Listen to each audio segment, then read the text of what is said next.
Over the past weekend, I did a half Ironman called Challenge Malaysia. First off, I want to say I didn't race to the best of my ability and had learned a valuable lesson from this experience. So if you're preparing for your own half Ironman, you can avoid my training mistake. So besides that one mistake, my training numbers have really been going well. My swim, bike and run numbers have been improving. For example, my 50-meter sprints got down to 35 seconds finally, when it has always been like 38s to 39s. And my low zone 3 bike power was around 190 to 200 watts. 2 weeks before this race, I did my 10k personal best at 35-34. So if my training numbers were going well, why didn't I do well in the race?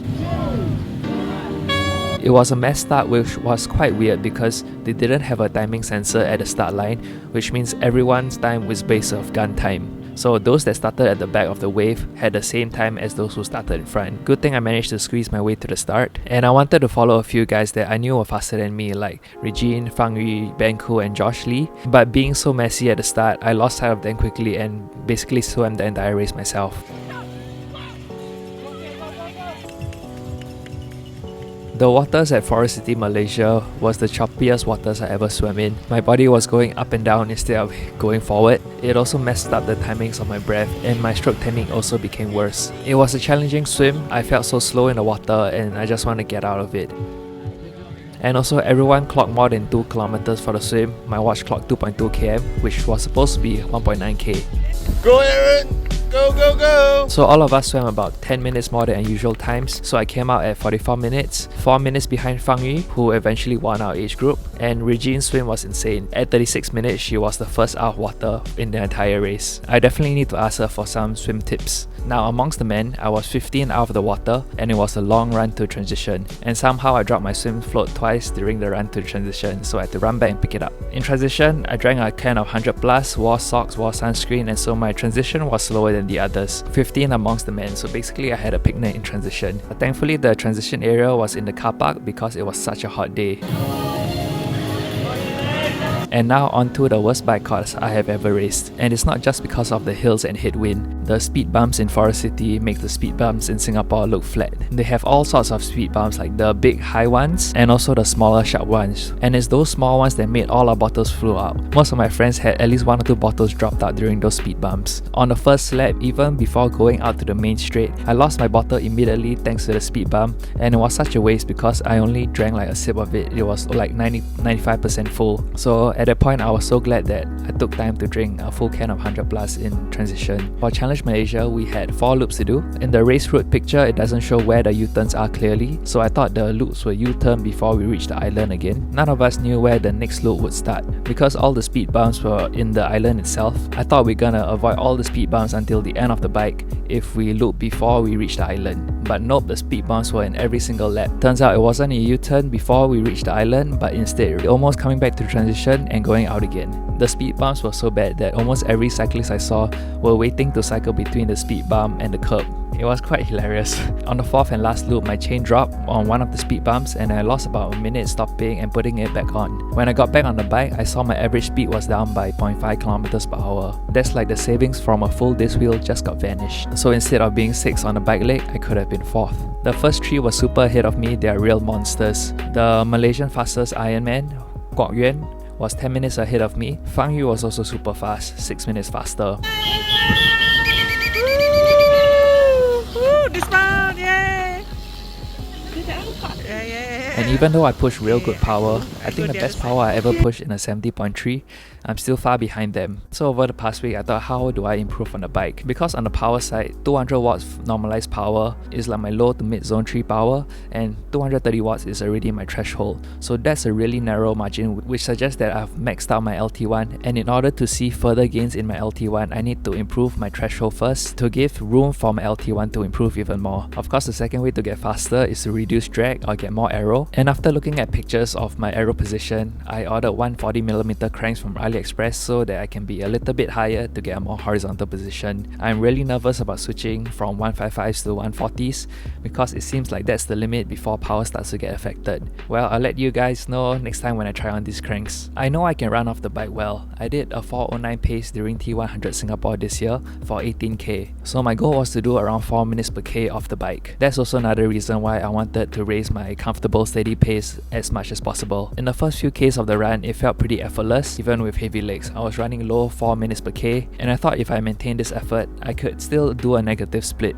However, my legs quickly became heavier and heavier, and I wanted to give up even before the second lap out of 4. So out of the 5 middle distance triathlons I did during the past year, this one was the most painful and the slowest one. My goal of doing 4 minutes per K off the bike wasn't gonna be today. So as I slowed down more and more to more than 5 minutes per K, I was really in a very deep place. I don't usually stop at 8 stations during the run, but that day, I stopped at every single one to drink water and pour ice down my suit. So a lot of people were passing me, and I was just basically shuffling to the finish line.